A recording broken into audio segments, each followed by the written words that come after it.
Success is no secret to Fort Loramie Athletics, and certainly not for the girls basketball program, whether it's their 13 regional titles or 4 state championships.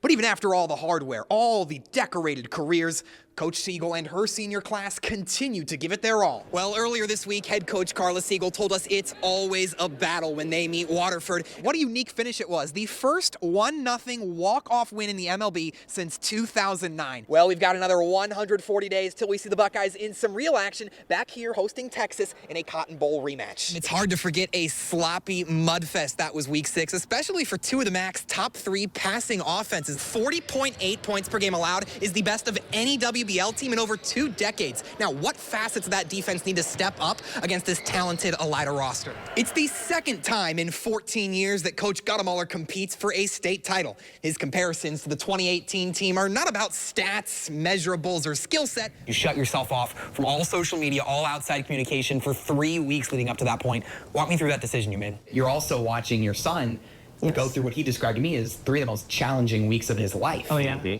That leaves Miller City, who's 1 game back. They were not in league play tonight, but still got a win. And you've got Kalida, the only team still unbeaten, but they haven't played Miller City yet. So what a season these 2 teams have put together to start off the year. LB has put together the BVC's #1 offense and #1 defense, and the unlikely heroes of Fort Recovery have defied the odds, turning a sub-500 season into a state title opportunity, behind a new mentality that's fueled the Indians' dramatic transformation. Hey, we waited an awful long time to get right here. We are getting ready to go on a journey, a trip this season.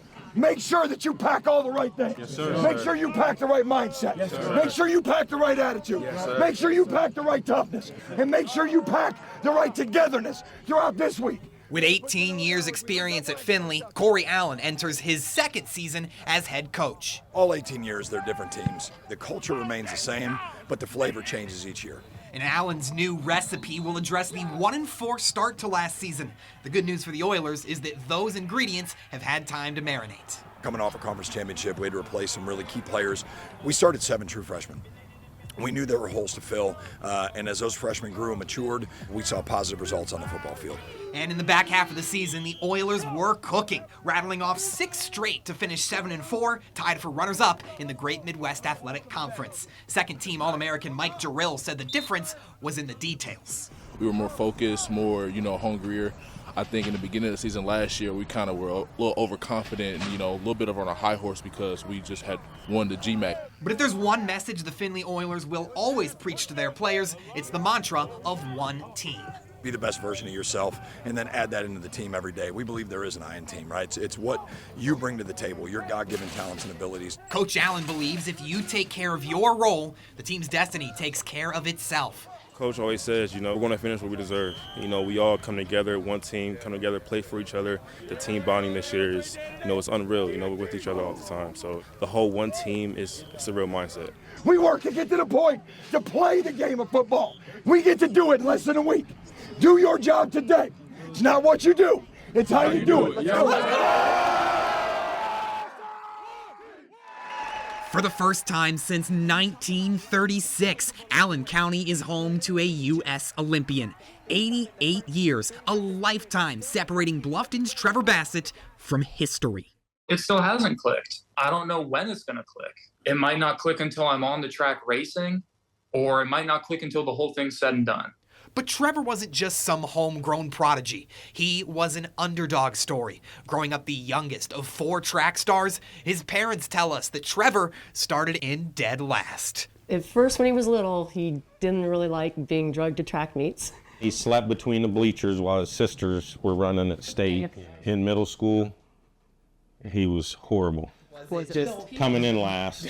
naturally not gifted? Yes. I mean, He's always had a work ethic. He's always worked very, very, very, very hard. He just wasn't very good at it in junior high. Tom and Mindy had to talk Trevor out of quitting as a freshman. And then as a sophomore, they watched him compete at state. That state berth eventually fostered 2 state championships, and then in turn 6 national titles at Ashland University. Now, the 4-time world championship medalist has achieved his life's dream, suiting up for Team USA in his first ever Olympics. It all goes back to my parents. I mean, my parents instilled in me and my siblings the value of hard work, the value of not taking things for granted. They're a big reason, if not the reason why I've been able to get here. Across the country, Bassett worked with fellow Olympians for more than 17 hours a week, training for a breakthrough at the June Olympic trials, where Bassett shaved more than a second off of his season PR. Look at Trevor Bassett digging deep. And despite being seeded 8th, Trevor finished 3rd. Trevor Bassett said, I am running with a lot of self-belief right now. But it wasn't just the physical dedication. Bassett was equally as committed to his mental health, making a change for the first time in his life. You shut yourself off from all social media, all outside communication for 3 weeks leading up to that point. Walk me through that decision you made.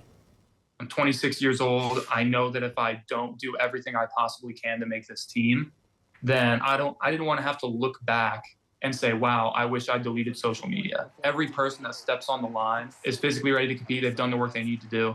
It's the mental side that can really separate you.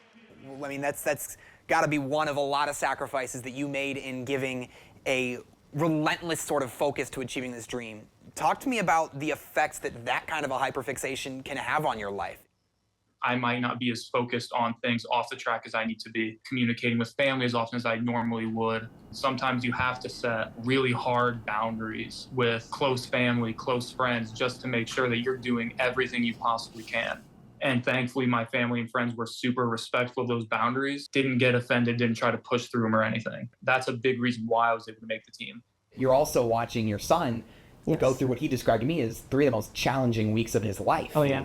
You want them to know you're there, but you got to give them their own space. You know, I mean, it's hard to do as a parent, but they're not kids anymore either, you know?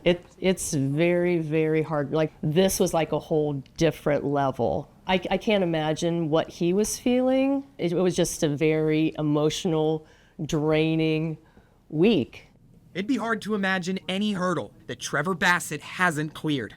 But as a rare breed of unsponsored Olympians, one more obstacle lies ahead. Thousands of dollars in travel, equipment, and accommodations for he and a near dozen loved ones. The Bassett family turned back to Bluffton for support, and with a GoFundMe goal of just $5,000, they've received nearly $27,000. A community eager to represent their small-town hero on a global stage. It's amazing the people that we have heard from, and how can we donate, and we have people stopping and they'll say, hey, this is for Trevor, and people we don't know, and people we don't even know. You've got this kid from Northwest Ohio from a little D3 high school going to the Olympics, and it's just everyone is just proud, and it gives everybody hope. For the underdogs and the young athletes, Allen County is there to fuel the dreams of its youth. From strangers stopping by the house to distant family members sending money directly, even a lemonade stand in town set up by strangers and raising over $450. This demonstration of support empowers not only the Bassett family, but all athletes in the community, inspiring resilience through adversity. It's just an honor to be able to represent the United States on the biggest stage in sports. I'm incredibly thankful, and I'm beyond grateful for all the support I've gotten from everyone in Bluffton, in Ashland, and in Allen County in general. So thank you guys so much, truly. Dylan Theisen, your News Now Sports.